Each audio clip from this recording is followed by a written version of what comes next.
দর্শক, একটু রাতে আপনাদের সঙ্গে একটা নিউজ শেয়ার করতে চাই। এটি আসলে শেয়ার না করে আমি লোভটা সম্বরণ করতে পারলাম না। শামীম ওসমান বলার অপেক্ষা রাখে না।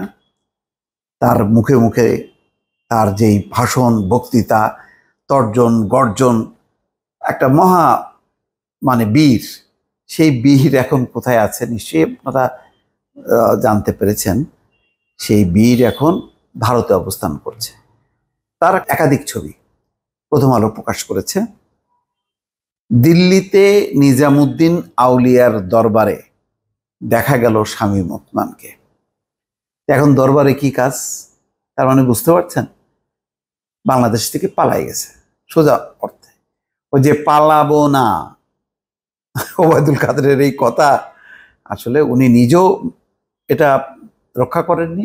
হয়তো আমরা নিজেরাও দেখতে পাবো কদিন পরে যে পালাবো না এই ব্যক্তিটা কোথায় আছেন।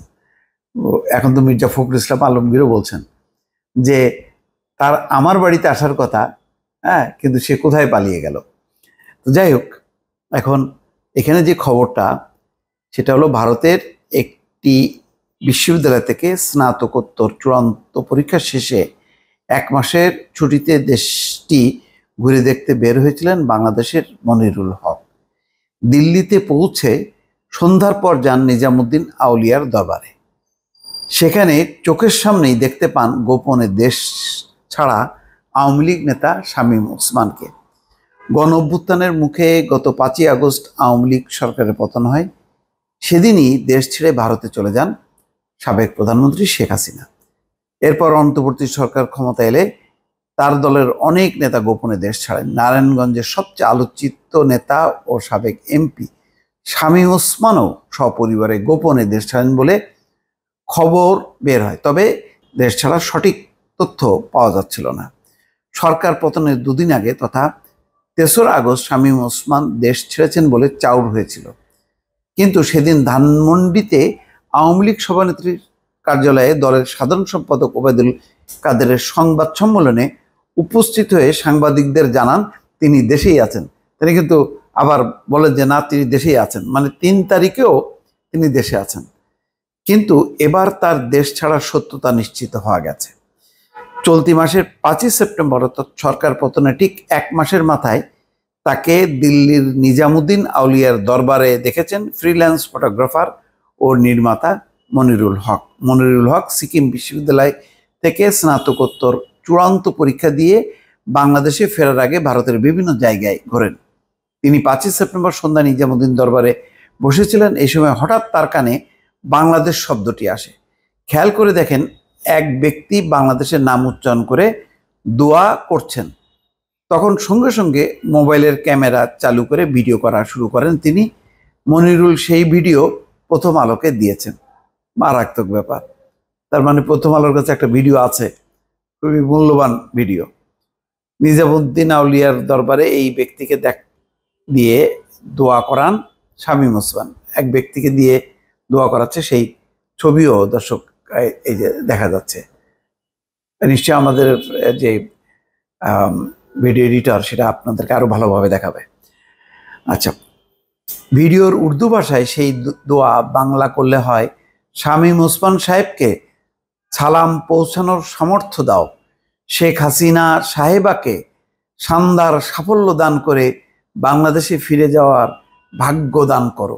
তার দোয়া করছে শেখ হাসিনার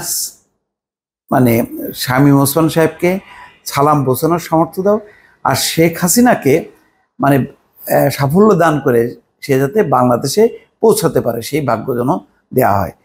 মনিরুল প্রথম আলোকে বলেন, তিনি সেখানে শামীম ওসমানকে দেখে বেশ অবাক হয়ে যান। শামীম ওসমানের সঙ্গে তার পরিবারের সম্ভবত আরও 3 জন সদস্য ছিলেন। মনিরুল জানান, তিনি শামীম ওসমানকে অনুসরণ করতে থাকেন। দরগাহের এক পাশে থাকা খাবার জায়গায় শামীম ওসমান ও তার পরিবারের সদস্যদের তবারক বিতরণ করতে দেখেন তিনি। কত দোয়া টোয়া পেয়ে যাতে সে এই বালা মুসিবত থেকে দূর হতে পারে, এই জন্য সে তবারকও বিতরণ করতেছে। যেমন কি যিনি দোয়া পড়ছিলেন তাকে টাকাও দিতে দেখেন। মনিরুলের দাবি, শামীম ওসমানের সঙ্গে তার একবার চোখাচোখি হয়, তবে কোনো বাক্য বিনিময় হয়নি।